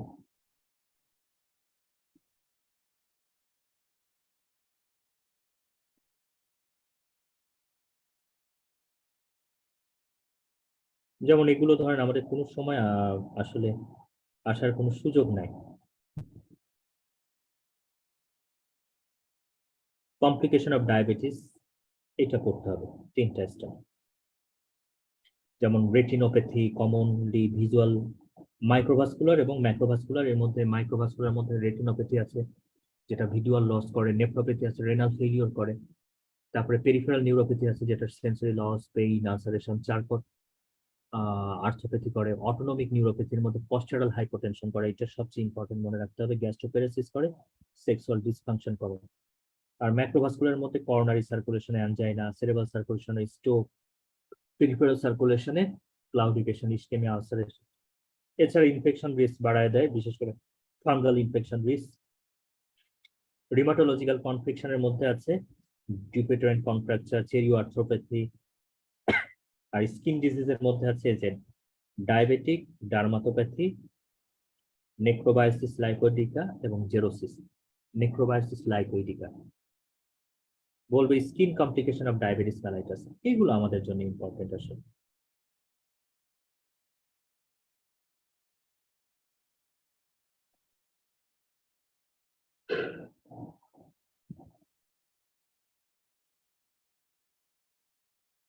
About 30% of the individual with type 1 diabetes mellitus develop diabetic nephropathy, এটা মনে রাখতে পারেন। এবং সেক্ষেত্রে আমাদের চয়েস অফ ড্রাগ কি? সেক্ষেত্রে আমাদের চয়েস অফ ড্রাগ হলো এসি ইনহিবিটর।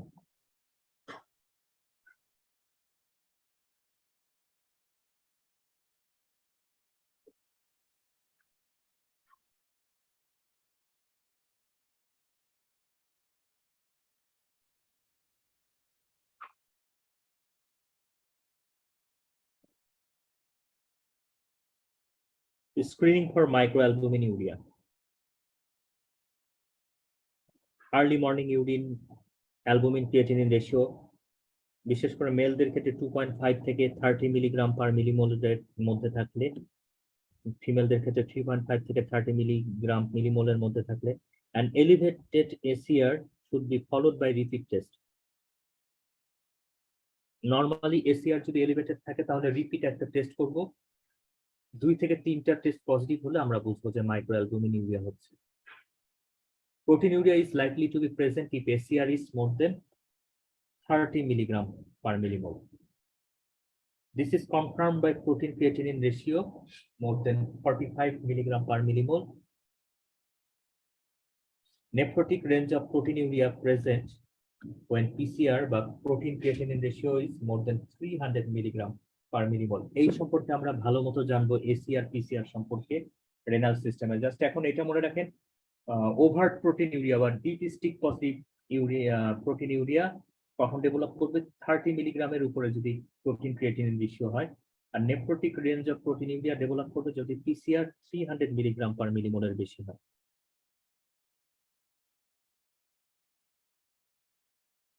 এই যে সেক্ষেত্রে আমাদের diabetes mellitus on CKD AC inhibitor কিংবা এআরবি ইউজ করতে হবে।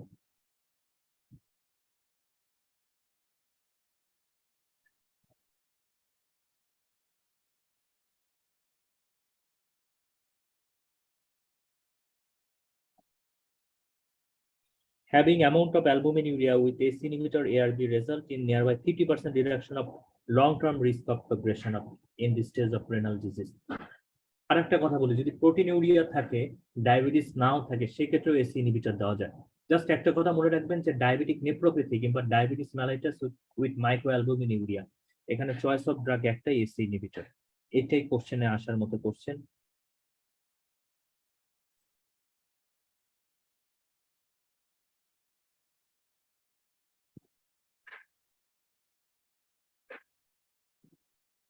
Diabetic neuropathy causes substantial morbidity, mortality, and foot ulceration. The most common type হলো polyneuropathy. এখানে মোর দেন ওয়ান নার্ভ হলো অ্যাফেক্টেড হয়।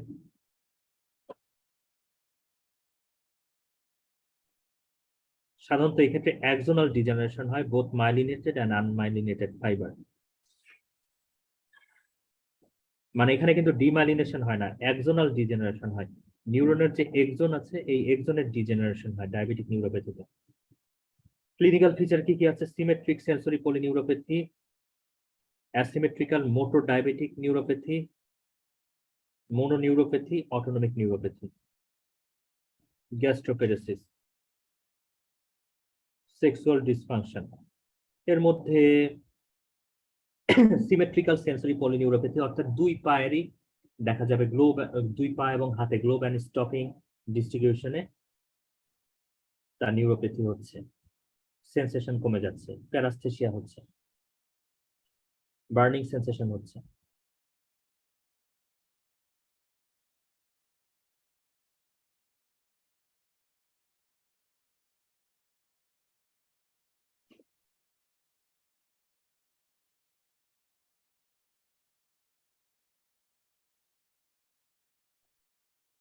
অ্যাসিমেট্রিক্যাল মোটর ডায়াবেটিক নিউরোপ্যাথি, সেক্ষেত্রে প্রোগ্রেসিভ উইকনেস বা proximal muscle হয়ে থাকে।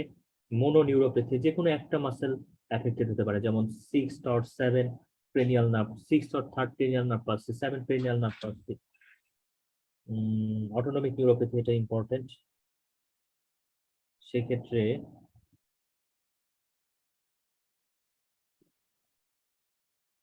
প্যারাসিম্পেটিক এবং সিম্পেটিক নার্ভ দুইটাই অ্যাফেক্টেড হতে পারে। কমন সিমটম হলো গাস্টেটরি সোয়েটিং, মানে খাওয়ার সময় দেখবেন সোয়েটিং হচ্ছে। Difficulty in micturition, difficulty in micturition মানে হলো প্যারাসিম্পেটিক নিউরোপ্যাথি হয়ে গেছে already. Faecal incontinence, diarrhoea, postural drop of pressure, postural hypotension যেটাকে বলা হয়, resting tachycardia, pupil maybe pinpoint. খুবই সহজ যদি মনে রাখতে পারেন। অর্থাৎ এখানে প্যারাসিম্পেথেটিক এবং সিম্পেথেটিক নিউরোপ্যাথি হচ্ছে। তাহলে কি হবে? সোয়েটিং হতে পারে, পোস্ট গাস্টেটরি সোয়েটিং, মানে অটোনমিক ডিসফাংশন হবে। তারপরে ডিফিকাল্টি উইথ মিকচুরেশন, মিকচুরেশন হলো প্যারাসিম্পেথেটিকের কাজ, সেটা হবে না। তারপরে আমরা যে বসা থেকে উঠে দাঁড়াই, এটা ভ্যাসোকনস্ট্রিকশন করতে হয় ব্রেনে ব্লাড সাপ্লাই পাঠায় দেওয়ার জন্য, এবং সেটা সিম্প্যাথেটিকের কাজ, যেটা সে করতে পারবে না, তখন পশ্চারাল ড্রপ অফ প্রেশার হবে। এবং রেস্টিং ট্যাকিকার্ডিয়া, যখন প্যারাসিম্প্যাথেটিক নিউরোপ্যাথি হবে তখন সিম্প্যাথেটিক আনঅপোজড ভাবে কাজ করবে, এতে প্যালপিটেশন হবে পেশেন্টের, ট্যাকিকার্ডিয়া হবে। এবং পিউপিলে সিম্প্যাথেটিক ডাইলেট করে আর প্যারাসিম্প্যাথেটিক কনস্ট্রিক্ট করে। তো এখানে সিম্প্যাথেটিক যদি নিউরোপ্যাথি হয় তাহলে পিন পয়েন্ট পিউপিল ডেভেলপ করতে পারে।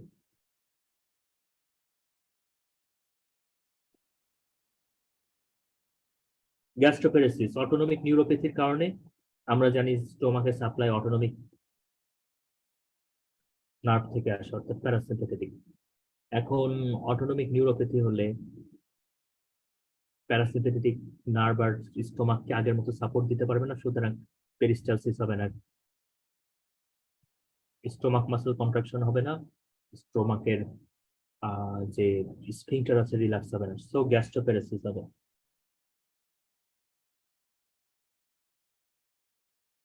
Gastroparesis is prominent feature of autonomic neuropathy. সুতরাং এখান থেকে খাবার আপনার পেটে ভর্তি ভর্তি থাকবে, নশিয়া ভমিটিং হবে, অ্যাবডোমিনাল পেইন থাকবে, গ্লুকোজ ভেরিয়েবল থাকবে। ডায়াবেটিক ফুটে কি কি থাকতে পারে? Clawing of the toe, digital gangrene, absent pulse, Charcot foot, glove and stop neuropathy. তো সেক্সুয়াল ডিসফাংশন হতে পারে, কারণ আমরা জানি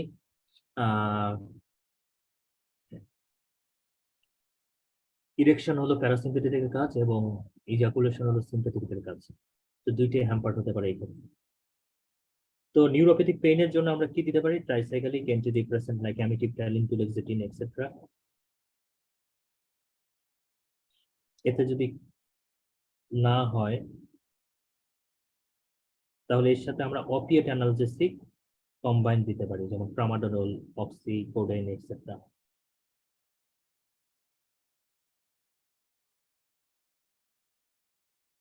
মোস্ট আলসার এক্ষেত্রে ডেভেলপ করে প্রেসার পয়েন্টে, এবং পেশেন্টের সেন্সরি নিউরোপ্যাথি থাকার কারণে ছোটখাটো যে অ্যাসল্ট গুলো হয়, যেমন পিন, জুতায় থাকা পিন, এটা ওইটা, পায়ের নিচে খোয়া, এগুলো পেশেন্ট টের পায় না।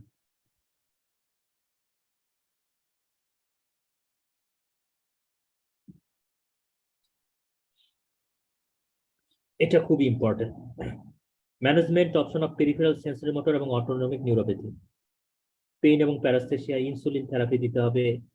তারপরে আমরা প্রিগাবালিন দিতে পারি, ট্রাইসাইক্লিক অ্যান্টিডিপ্রেসেন্ট দিতে পারি, অপিয়াস দিতে পারি। পস্তুরাল হাইপারটেনশনের জন্য সাপোর্টিং স্টকিং ফ্লুডিকর্টিসন দিতে পারি, ফ্লুড্রোকর্টিসন। ফ্লুড্রোকর্টিসন হলো একটা মিনারেলোকর্টিকয়েড, সে বডিতে ওয়াটারের লোড বাড়াবে। স্টকিং দিলে নিচের ব্লাড সহজে মাথায় পৌঁছাতে সাহায্য করবে।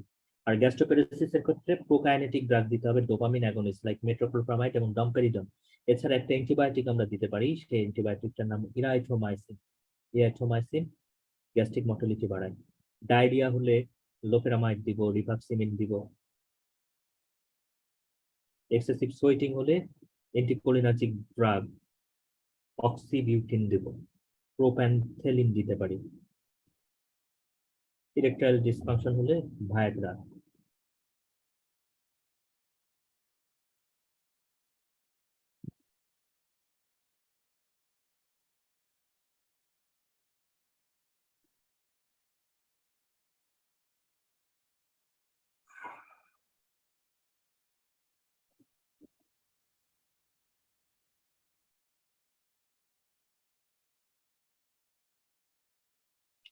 চারকোট নিউরোঅ্যাথ্রোপ্যাথির এই ফিচারটা একটু দেখবেন, আমরা অলরেডি ওই পিসটা করছি। রেয়ার বাট সিভিয়ার কমপ্লিকেশন, যেখানে early inflammation of the joint, dislocation, subluxation হয়, বিশেষ করে ফুটের।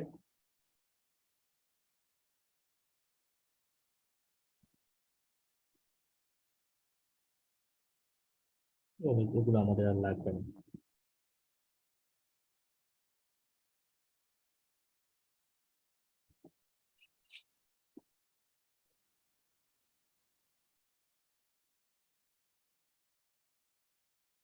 Diabetic dermatopathy manifests as rounded red papule in the petiole area and becomes pigmented with time. In commoner in men and associated with other complications of diabetes, necrobiosis, lipoidicarditis, rare granulomatous disorder that occurs predominantly in women with type 1 diabetes mellitus. এটা একটু মনে রাখতে পারেন, necrobiosis লাইপোইডিকার ব্যাপারটা। তো আমি এখন ছোট করে বলি,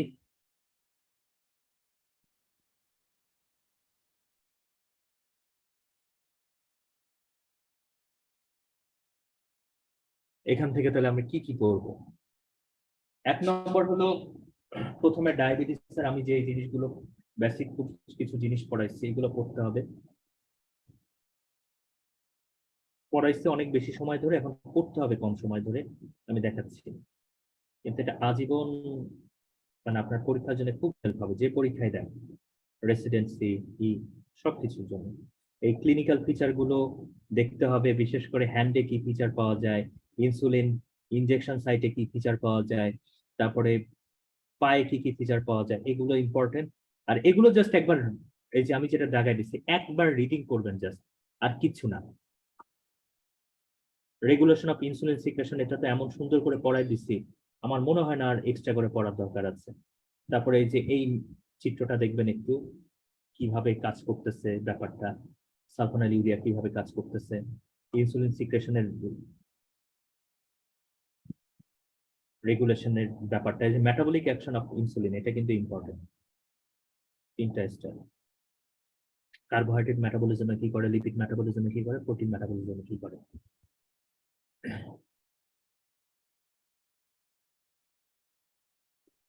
কি কি ইনক্রিজ করতেছে, কি কি ডিক্রিজ করতেছে, অলরেডি আমি এগুলো বলে ফেলছি, আলাদা করে আর বলবো না।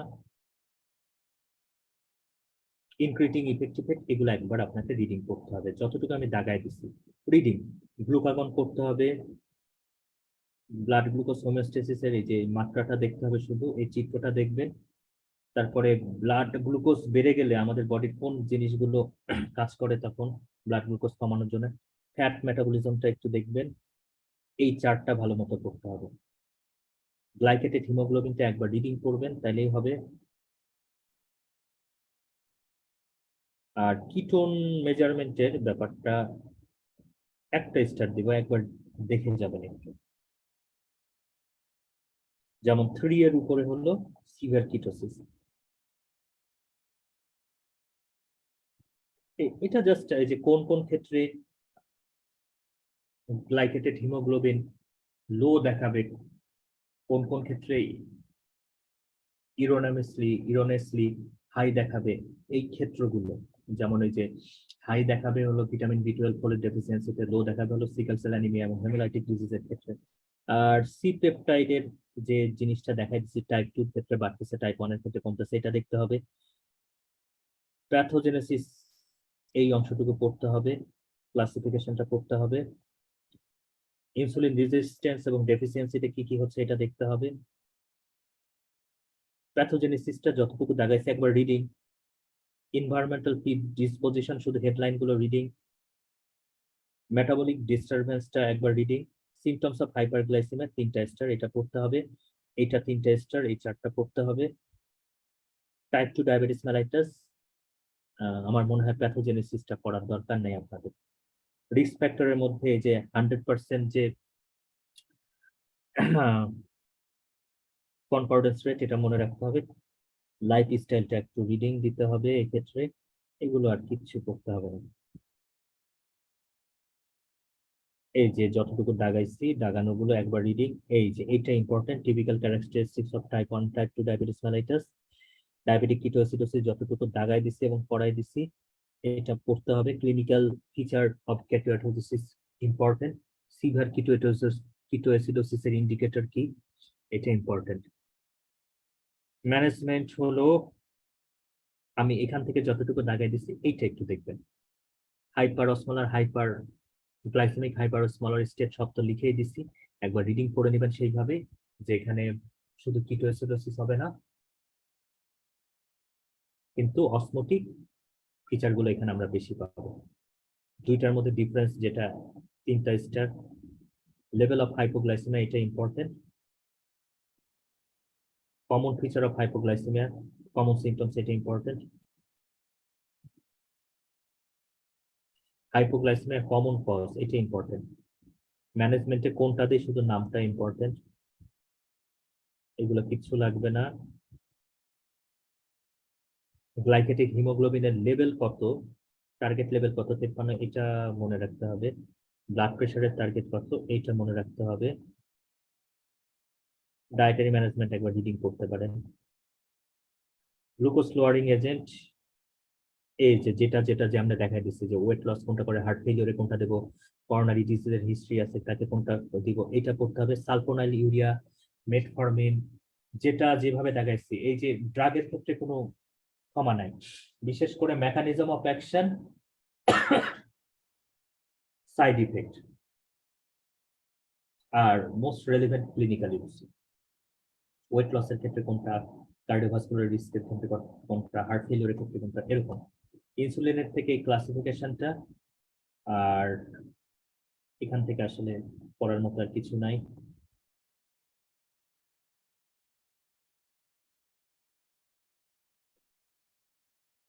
কমপ্লিকেশন অফ ডায়াবেটিস, এটা ইম্পর্টেন্ট।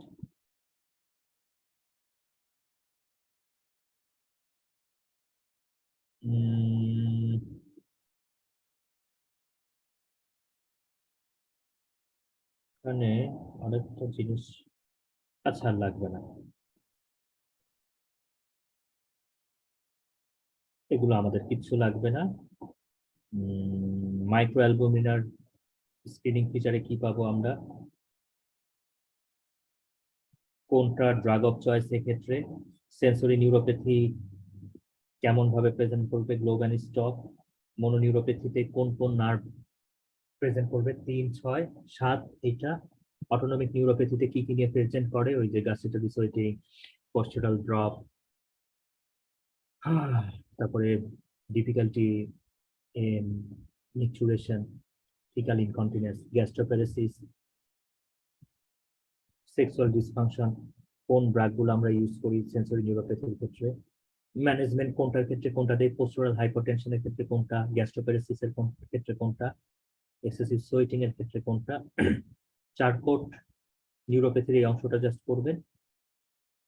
আর এই যে লাইপো নেক্রোবায়োসিস লাইপোয়েডিকা, দেখেন এই যে লাস্টে যেটা বললাম না, এমন করেও আমি পড়াইতে দেখছি। আশা করি এটা এইভাবে পড়ে ফেলবেন। আর আমরা নেক্সট ক্লাস থেকে তাহলে এর মাঝে আমি সময় পেলে বায়োস্ট্যাটিস্টিক্স আপলোড দিয়ে দিব। মানে আমি আর, কারণ আমার একটা গুরুত্বপূর্ণ আছে, সেমিনার আছে। আমি কিন্তু এখন পর্যন্ত একটা ছুটিও আপনাদের থেকে নেইনি আমি সম্ভবত। তো 1 তারিখে মানে নেক্সট রবিবারটা আমার একটু ঝামেলা হতে পারে, তো আমাকে টার্গেট ফুলফিল করতে হবে এর মধ্যে। তো সবাই ভালো থাকেন, থ্যাংকস ফর পেশেন্স শেয়ারিং, আল্লাহ হাফেজ।